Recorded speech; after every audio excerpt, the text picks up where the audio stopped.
Right, ముందుగా ఆంజనేయ రెడ్డి గారు మీరే క్లారిటీ ఇవ్వాలి. మళ్ళీ తెలుగుదేశం పార్టీ బీజేపీ పొత్తుకు రంగం సిద్ధమైపోయిందంటున్నారు. అలాగే మీ పార్టీకి సంబంధించి అటు రాష్ట్రాల్లో ఉన్న కీలక నేతలతో పాటు జిల్లా అధ్యక్షుల అభిప్రాయాన్ని కూడా తీసుకున్నారు. దీనికి సంబంధించి ఒక నివేదిక మీ పార్టీ జాతీయ అధ్యక్షుడు జేపీ నడ్డా, అలాగే ప్రధాని మోదీ, హోంమంత్రి అమిత్ షా కూడా అందిందంటున్నారు. ఈ వార్తల్లో వాస్తవం ఎంత, ఎప్పటికల్లా క్లారిటీ వచ్చే అవకాశం ఉంది సార్? సతీష్ గారు, మీకు చర్చలో పాల్గొంటున్న పెద్దలకు అందరికీ వ్యూవర్స్కి నమస్కారం. నమస్తే సార్. ఇవన్నీ కూడా ఊహాగానాలు, ఇవన్నీ కూడా ఊహాగానాలు. ఊహించుకోవచ్చు. ఎందువల్లంటే మీరు ఎలక్ట్రానిక్ మీడియాలో ఉన్నారు, మీరు ఊహించి అది జరగవచ్చు ఇది జరగవచ్చు అని. కానీ ఏ నిర్ణయం తీసుకోవాలన్నా కానీ మాది ఒక జాతీయ పార్టీ. జాతీయ పార్టీ నిర్ణయం తీసుకుంటుంది. రాష్ట్ర పార్టీని విశ్వాసంలోకి తీసుకుని రాష్ట్ర పార్టీకి కావాల్సిన ఇవ్వవలసిన ఆదేశాలు జారీ చేస్తుంది. కానీ మీరు ఊహించేది ఏది కూడా జరిగిందని నేను అనుకోవడం లేదు. ఏమి జరుగుతుందో మనం వేచి చూడాలా. పొత్తులో మాకు జనసేనతో మేము పొత్తులో ఉన్నాము, మేము చెప్పాము. జనసేన అధినేత కూడా అనేక సందర్భాల్లో నేను బీజేపీతో పొత్తులో ఉన్నాను, ఎన్డీఏలో ఉన్నాను చాలా స్పష్టంగా చెప్పారు. మేము అది ఇంకా కొనసాగుతుంది. భవిష్యత్ ఏమవుతుందో మనం వేచి చూడాలా. కానీ ఒకటి స్పష్టము, ఈ రాష్ట్రంలో ఉండే సాధారణ ప్రజలు, ఈ రాష్ట్ర ప్రజలు ఏం కోరుకుంటున్నారంటే ఈ ప్రభుత్వాన్ని గద్దె దించడం కోసం, ఈ దుర్మార్గపు పార్టీని ఇంటికి పంపించడం కోసం, ఈ అవినీతికరమైన వ్యవహారాలు నడుపుతున్నాయి ఈ రాష్ట్రంలో ఉండి అధికారం ఎలగబెడుతున్న పార్టీ, దౌర్జన్యాలు రాజకీయ కక్షలకు ఆలవాలంగా మారుతున్న ఈ రాజకీయ పార్టీని ఇంటికి పంపించాలా. ఇందుకోసము అన్ని రాజకీయ పార్టీలు ఒకటి కావాలని సాధారణ జనం కోరుకుంటున్నారు. నేను అందుకు అడుగుతున్నా సార్, మీరు అంటున్నారు కదా సాధారణ జనం కోరుకుంటున్నారు కాబట్టి. ఆల్రెడీ టీడీపీ జనసేన ఒక్కటయ్యాయి. పవన్ కళ్యాణ్ కూడా తెలుగుదేశం పార్టీతో ఎందుకు అడుగు వేయాల్సి వచ్చిందో ఆయన స్పష్టంగా క్లారిటీ ఇచ్చారు. మన బలం సరిపోదు, ఖచ్చితంగా జగన్మోహన్ రెడ్డిని ఓడించాలంటే తెలుగుదేశంతో పార్టీ కలిసి ఉద్యమం నిర్మించాలి, అందుకే తెలుగుదేశం పార్టీతో పొత్తులో వెళ్ళామని క్లారిటీ ఇచ్చారు. మీరు కూడా అందరూ కలిసి రావాలని అంటున్నారు. అందుకే వాళ్ళతో కలిసి వెళ్తారా వెళ్ళరా? కానీ కానీ కానీ మీరు నన్ను పూర్తి చేయనివ్వండి. ప్రజలు కోరుకుంటున్నారు ఎస్ ఈ పార్టీని ఈ ప్రభుత్వాన్ని దించడం కోసం అందరూ ఒకటై ఎన్నికల్లో పోటీ చేయాలని. కానీ భారతీయ జనతా పార్టీ ఒక జాతీయ పార్టీగా గత అనుభవాలు, గతంలో పొత్తులో ఉన్నప్పుడు అనుభవం, పొత్తు విడిపోయిన తర్వాత మాట్లాడిన మాటలు, ఇవన్నీ కూడా పార్టీ బేరీ చేసుకుంటుంది, అంచనా వేసుకుంటుంది. గత అనుభవాల నుంచి కూడా పార్టీ ఆలోచిస్తుంది. మీరు ఇందాక చెప్పారు 2009లో పొత్తుండింది, 2014లో లేదు, మళ్ళా 2014లో పొత్తుండింది, 2019లో లేదని.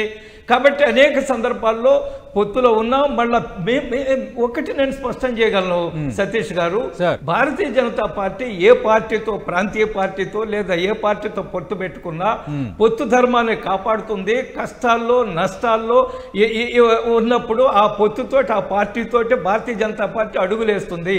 ఎప్పుడు భారతీయ జనతా పార్టీ సొంతంగా పొత్తు ధర్మాన్ని విస్మరించి ఏదో ఆరోపణలు చేస్తూ బయటకు వచ్చిన చరిత్ర లేదు. అది బీహార్లో కానివ్వండి, మహారాష్ట్రలో కానివ్వండి, ఆంధ్రప్రదేశ్లో కానివ్వండి, దేశంలో ఎక్కడైనా కానీ మీరు చూడండి, భారతీయ జనతా పార్టీ పొత్తు ధర్మం సమస్య వచ్చినప్పుడు, కష్టాల్లో ఉన్నప్పుడు పొత్తు పెట్టుకున్న తర్వాత కొనసాగుతుంది. ఈ రోజు ఈ రాష్ట్రంలో పొత్తులో నుంచి బయటికి వెళ్ళిపోయింది చంద్రబాబు నాయుడు గారు. ఆయన రాజకీయ కారణాలు, ఆయన యొక్క ఆయనకి ఆలోచనతో బయటికి వెళ్ళారు.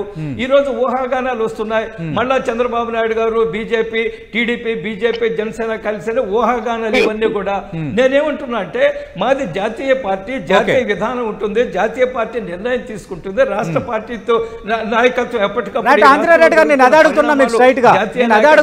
ఖచ్చితంగా జాతీయ పార్టీ నిర్ణయం తీసుకునేటప్పుడు రాష్ట్ర పార్టీని విశ్వాసంలో తీసుకుంటుంది అన్నారు. Well and good.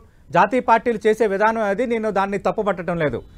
ఆల్రెడీ రాష్ట్ర పార్టీకి సంబంధించిన విశ్వాసం తీసుకున్నారు. రాష్ట్ర పార్టీకి సంబంధించిన మీలాంటి కీలక నేతలు, జిల్లా అధ్యక్షుల అభిప్రాయాన్ని ఆల్రెడీ తీసుకుని ఒక రిపోర్ట్ కూడా ఢిల్లీ వెళ్ళింది అంటున్నారు. అభిప్రాయాలు అలాంటివి ఏమి తీసుకోలేదా? అభిప్రాయ సేకరణ జరగలేదా? టీడీపీతో వెళ్ళాలా వెళ్ళకూడదన్న దానిపైన?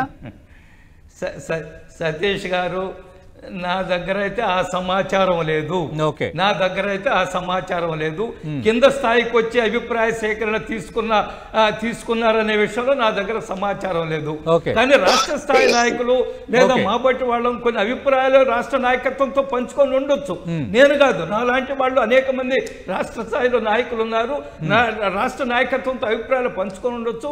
ఆ అభిప్రాయాల్ని మా రాష్ట్ర అధ్యక్షురాలు పురంధేశ్వర గారు అపారమైన రాజకీయ అనుభవము, అపారమైన పరిపాలన అనుభవము, వారి విఘ్నులు, రాష్ట్రంలో జరుగుతున్న ఈ ప్రభుత్వంకి వ్యతిరేకంగా ప్రత్యేకంగా మద్యపానం విషయంలో వారు పెద్ద ఎత్తున పోరాటం చేస్తున్నారు. ఈ ప్రభుత్వాన్ని ఎండగడుతున్నారు, ఈ ప్రభుత్వాన్ని చేస్తున్నారు. అందువల్ల ఏం జరుగుతుందనే పురంధేశ్వర గారు నిర్ణయం తీసుకుంటారు. మనం వేచి చూడాలా. మనం you don't jump the gun అంటున్నాను. ఆంజనేయ రెడ్డి గారు, భారతీయ జనతా పార్టీ పొత్తు కుదుర్చుకోవాలనుకుంటే రాష్ట్ర హితం అనేది ప్రాతిపదిక కావాలి. విశాఖ స్టీల్ ప్లాంట్ నుంచి ఏపీకి ఇస్తున్న అప్పుల వరకు చాలా అంశాలను ఈరోజు పట్టాభిరామ్ గారు ప్రస్తావిస్తున్నారు. దానికి సంబంధించి అనుకూలమైన లేదంటే దానికి రాష్ట్ర హితమైన నిర్ణయాలు ఉంటేనే అప్పుడు అది దానికి ఒక రూపం ఉంటుంది అంటున్నారు. సతీష్ గారు, భారతీయ జనతా పార్టీకి కొన్ని విధానాలు ఉంటాయి. ఆ విధానాల ప్రకారం నడుస్తుంది. ప్రధానంగా భారతీయ జనతా పార్టీ విధానము రాష్ట్ర ప్రజల ప్రయోజనము, రాష్ట్ర అభివృద్ధి, రాష్ట్రం ముందుకెళ్లాలనేదే భారతీయ జనతా పార్టీ ప్రధానమైన విధానము. మీరు స్టీల్ ఫ్యాక్టరీ విషయం ప్రస్తావించారు. స్టీల్ ఫ్యాక్టరీ విషయంలో ప్రైవేటీకరణ అనేది మొదట్లో మాట్లాడిన సందర్భం ఉంది. తర్వాత మా రాష్ట్ర శాఖ కొన్ని విషయాలు కేంద్ర పార్టీ దృష్టికి తీసుకురావడం, కేంద్ర ప్రభుత్వం దృష్టికి తీసుకురావడం కూడా జరిగింది. ఇప్పుడు స్టీల్ ఫ్యాక్టరీ వేగవంతంగా ముందుకెళ్ళి ప్రైవేటీకరణ జరిగే పరిస్థితి కనిపించడం లేదు. కొంత అడ్డుకట్ట పడింది అనేది మా భావన. కారణం ఏంటంటే రాష్ట్ర పార్టీ ఇక్కడ ఉండే ప్రజల అభిప్రాయము లేదా ఉన్న సమస్యలో కేంద్ర పార్టీ దృష్టికి తీసుకొచ్చి ఉంటుంది. గత అధ్యక్షులు కానీ ఇప్పుడుండే మా పార్టీ అధ్యక్షులు కానీ తీసుకొచ్చారు. కాబట్టి భారతీయ జనతా పార్టీ ప్రైవేటీకరణ విషయంలో కొన్ని తెల్ల ఏనుగుల్లాగా ఉన్నాయి, నష్టాల్లో ఉన్నాయి. వాటిని ప్రైవేటీకరించాలని ఒక పాలసీ తీసుకున్నారు. ఇది ఒక చెప్పడానికి మీకు కొన్ని కారణాలు ఉండొచ్చు. ఈ రోజు పెంటపాటి పుల్లారావు గారు కూడా లైవ్ లో ఉన్నారు. ఖచ్చితంగా నెంబర్స్ అనేవి ఇక్కడ మాట్లాడతాయి అంటున్నారు. 4 రాష్ట్రాల ప్రస్తావన తెచ్చారు. సౌత్ లో 102 సీట్లు ఉన్నాయి. అక్కడ భారతీయ జనతా పార్టీకి ఉన్నది సింగిల్ నెంబర్ సీట్లు మాత్రమే. ఈ నేపథ్యంలో ఖచ్చితంగా నెంబర్స్ అనే యాంగిలే పొత్తులకు ప్రాతిపదిక అవుతుంది. అది అంతే కదా.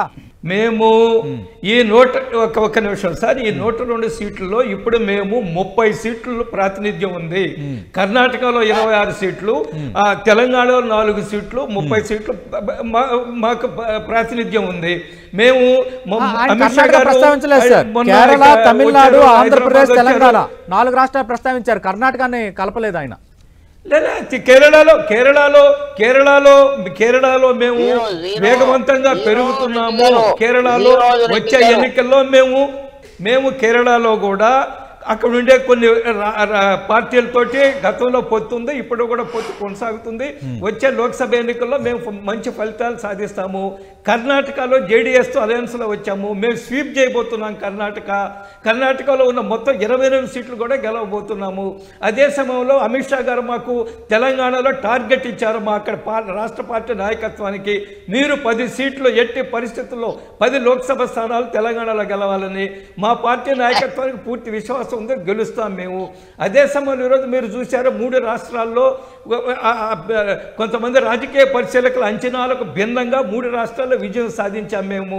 రాజస్థాన్, మధ్యప్రదేశ్, ఛత్తీస్గఢ్లో. కాబట్టి మేము ఇంకా వేగవంతంగా ముందుకెళ్తున్నాం. దక్షిణాది రాష్ట్రాల్లో బలహీనంగా ఉన్నాము, అందులో ఎటువంటి అనుమానం లేదు. మేము స్థానికంగా మా నాయకత్వం బలంగా ఉంది. పార్టీని బలోపేతం చేసే దిశగా అడుగులు వేస్తున్నారు. ఖచ్చితంగా మేము వచ్చే ఎన్నికల్లో మంచి ఫలితాలు సాధిస్తాము. పొత్తులు అనేది కేంద్ర పార్టీ నిర్ణయం చేస్తుంది. పొత్తులు అనేది సహజం భారతదేశ రాజకీయాల్లో. మేము అనేక రాష్ట్రాల్లో కూడా పొత్తుల్లో ఉన్నాము. ఆంధ్రప్రదేశ్ లో పొత్తులు పెట్టుకోవడం తప్పు కాదు. పొత్తులు పెట్టుకోవడం పెద్ద బూతు కాదు. చాలా పార్టీలు పెట్టుకున్నాయి. ఇప్పుడు ఆల్రెడీ యూపీఏ అయినా అదొక అలియన్స్, ఎన్డీఏ అయినా అదొక అలియన్స్. సతీష్ గారు, కానీ పట్టాభిరామ్ గారు ప్రస్తావించింది ఏంటంటే పొత్తులు పెట్టుకుంటే రాష్ట్ర హితం అనేది ప్రాతిపదిక కావాలనేది. అది ఒక రకంగా వెల్కమ్ చేయాల్సిన ఎజెండానే. సతీష్ గారు, నేను చెప్పేదనండి, పొత్తుల విషయంలో ఎవరో డెడ్ లైన్లు, కండిషన్లు పెడితే భారతీయ జనతా పార్టీ జాతీయ పార్టీ పొత్తులు మేము మాది ఒకటే ప్రధానమైన అంశము, రాష్ట్ర ప్రజల విశాల ప్రయోజనాల కోసం మేము సరైన సమయంలో సరైన నిర్ణయం తీసుకుంటారు. మేము రాజకీయ ప్రయోజనాల కంటే రాష్ట్ర ప్రయోజనాలు ముఖ్యము.